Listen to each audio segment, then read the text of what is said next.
السلام علیکم ورحمۃ اللہ وبرکاتہ۔ دنیا کی سب سے میٹھی چیز کیا ہے؟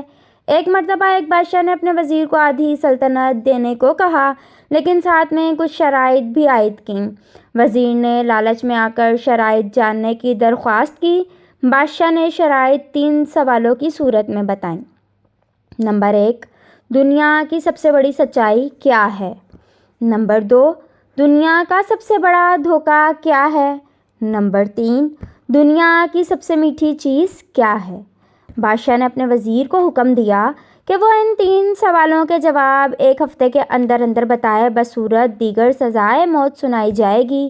وزیر نے سب سے پہلے دنیا کی بڑی سچائی جاننے کے لیے ملک کے تمام دانشوروں کو جمع کیا اور ان سے سوالات کے جواب مانگے۔ انہوں نے اپنی اپنی نیکیاں گنوائیں، لیکن کسی کی نیکی بڑی اور کسی کی چھوٹی نکلی، لیکن سب سے بڑی سچائی کا پتہ نہ چل سکا۔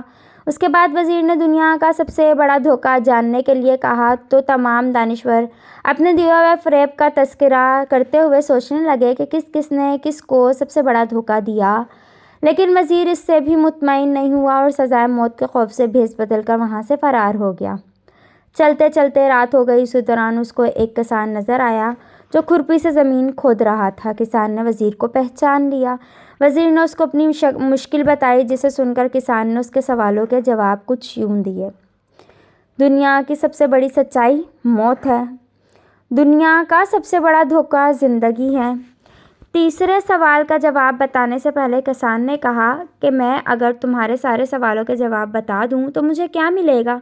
سلطنت تو تمہارے ہاتھ آئے گی۔ یہ سن کر وزیر نے اسے 20 گھوڑوں کی پیشکش کی اور اسے ہی استبل کا نگران بنانے کی بھی پیشکش کی۔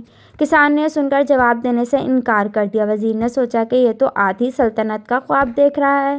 وزیر جانے لگا تو کسان بولا کہ اگر بھاگ جاؤ گے تو ساری زندگی بھاگتے رہو گے اور بادشاہ کے بندے تمہارا پیچھا کرتے رہیں گے، اور اگر پلٹو گے تو جان سے مارے جاؤ گے۔ یہ سن کر وزیر رک گیا اور کسان کو آدھی سلطنت کی پیشکش کی، لیکن کسان نے اسے لینے سے انکار کر دیا۔ اتنے میں ایک کتا آیا اور پیالے میں رکھے ہوئے دودھ سے آدھا پی گیا۔ کسان نے وزیر سے کہا، مجھے آدھی سلطنت نہیں چاہیے، بس تم اس بچے ہوئے دودھ کو پی لو تو میں تمہارے تیسرے سوال کا جواب بتا دوں گا۔ یہ سن کر وزیر تل میں لا گیا، مگر اپنی موت اور جاسوسوں کے ڈر سے اس نے دودھ پی لیا۔ وزیر نے دودھ پی کر کسان کی طرف دیکھا اور اپنے سوال کا جواب مانگا۔ کسان نے کہا کہ دنیا کی سب سے میٹھی چیز انسان کی غرض ہے، جس کے لیے وہ ذلیل ترین کام بھی کر جاتا ہے۔ فرینڈز، اگر اس سٹوری اچھی لگے تو میرے چینل کو سبسکرائب کریں، بیل آئیکن کو پریس کریں تاکہ آنے والی ہر نئی ویڈیو کے نوٹیفیکیشنز آپ کو ملتے رہیں۔ ملتے ہیں ایک نیکسٹ ویڈیو میں۔